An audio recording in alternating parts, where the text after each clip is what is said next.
शायर मशरिक अल्लामा इकबाल रहमतुल्लाह अलैह एक मरतबा यूरोप के अंदर एक ऐसी लाइब्रेरी में गए जिस पर बाकायदा ये लिखा हुआ था कि यहाँ मुसलमानों का दाखिला मना है, इसलिए कि तन के गोरे मन की काले लूट के गए थे। मशरिकी उलूम और मुसलमानों की किताबें लूट कर गए थे, वही सब थी अंदर।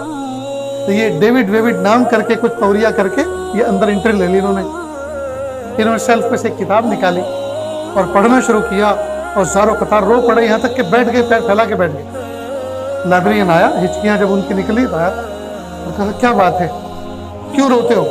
कि इस किताब ने मुझे रुलाया है। क्या इसमें क्या लिखा है?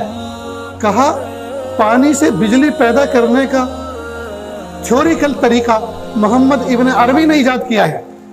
उसने इसमें लिखा है, थ्योरी लिखी है उसकी, पानी से बिजली कैसे पैदा की जाती है, और आप लोगों ने उसको इतना छुपाया है कि उनके नाम तक को गायब कर दिया। इस चीज़ ने, इस किताब ने मुझे रुलाया।